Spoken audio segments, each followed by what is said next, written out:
Good afternoon, Scranton. It's great to be with everybody in the great state of Pennsylvania here this afternoon. You know, in a recent survey, 74% of Americans believe America is headed in the wrong direction. 74% of all the Americans believe this country is headed the wrong way. Tonight, I want to talk about restoring the American dream and maybe lowering the belief in that we're heading in the wrong direction. When I was growing up, we had a president by the name of Ronald Reagan. In his 8 years in the White House, Reagan brought about a sense of pride in our nation. He brought back a sense of patriotism that this country needed badly. The nation at the time had high unemployment, high gas prices, the Iranian hostage crisis. Does all this sound familiar? We're seeing some of those same things today. It's as if we're back in the early 1980s. What this nation needs is another Ronald Reagan.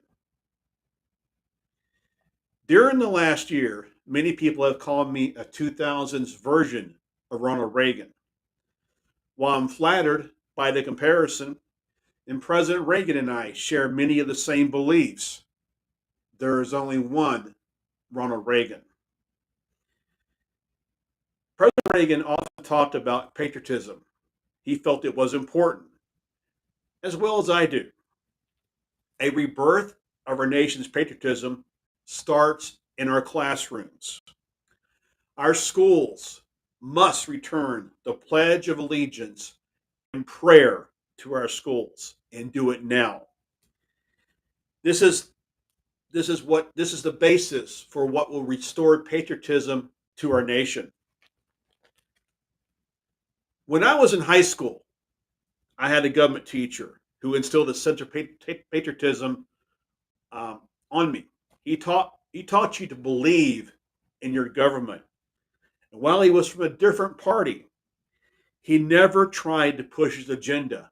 Never tried to push his agenda on his students. His name was Bill Hickey. Our nation needs more Bill Hickeys.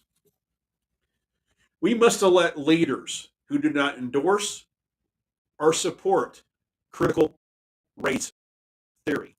Matter of fact, to be quite frank, we should elect leaders who are all for restoring basic principles to our classroom, basic education to our classroom. We must elect leaders that are against the liberal, progressive agenda of the Democratic Party.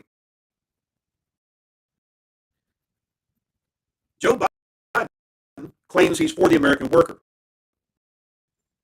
Well, if he is for the American worker, why does his policies cause job cuts? Just in the past few weeks, Ford has announced that 3,000 people will be eliminated as they prepare to manufacture electric vehicles. Does that sound like someone who supports the American worker? Let me be clear. I'm not against clean energy.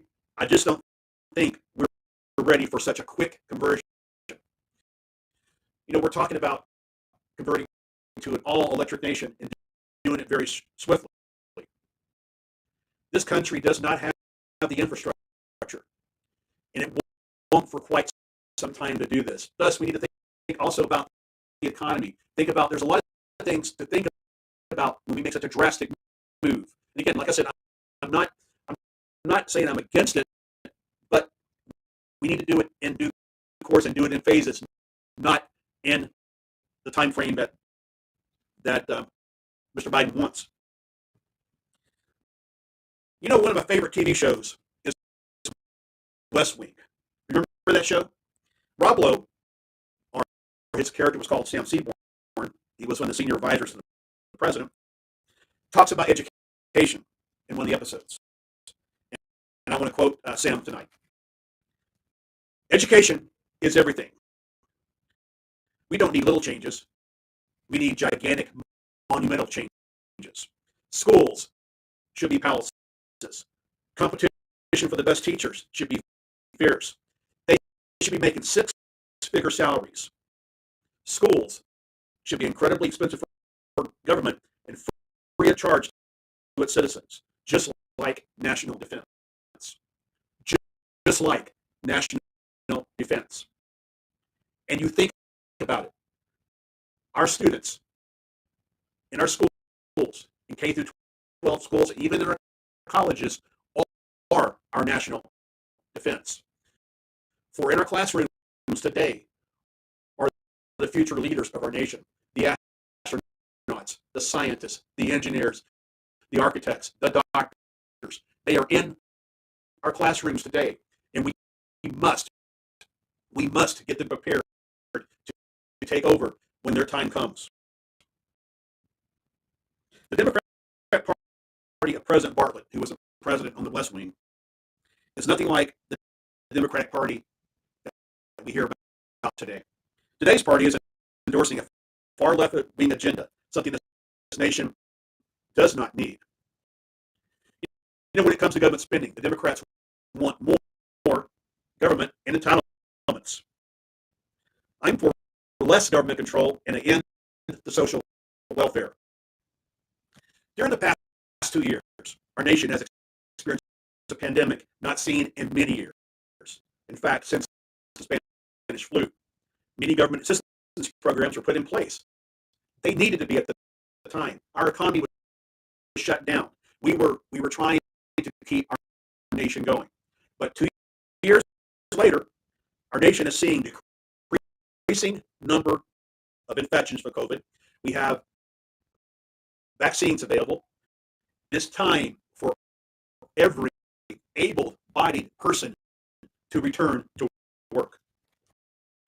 Just the other day, I stopped by a local restaurant back home in Texas. And as I went to open the door was locked. A sign simply said, closed for 1 hour due to staffing shortage. Now, I want to update that story. Just this past weekend, I visited that same location. And guess what? The doors are open. Business is flourishing. People are in there, and the business is making money. Now let's go over to a different location, same brand. It's fenced up. It's boarded. It's not boarded, but it's fenced up. It's closed up.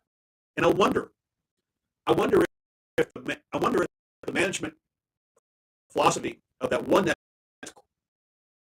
closed, if they would have, what if they had changed their philosophy? Now I get it. I know that there was a lot of fear when COVID was going on, and everybody was trying to be safe. I get it, but we've moved past that. It's time to move on. And just as I said, you had that once was closed for a staffing shortage. You walk into it, and it's flourishing. My friends, there are 10.2 million jobs available in our nation. Incredible number, 10.2 million jobs. It's time for us to get back to work. Our schools are still rebounding from the pandemic. The latest information available shows a drop in scores in benchmark tests, a drop between 5 and 7% on math and reading nationwide. We learned during the pandemic, remote work learned while valuable during the early days of the pandemic. It does not have a place in today's classroom. It does not have a place in today's classroom. Very valuable in the early days, not necessary. But now it's time to get our kids back in the classroom and get them ready for those future careers that are waiting for them. The polarization we are seeing in our nation because of this pandemic must stop.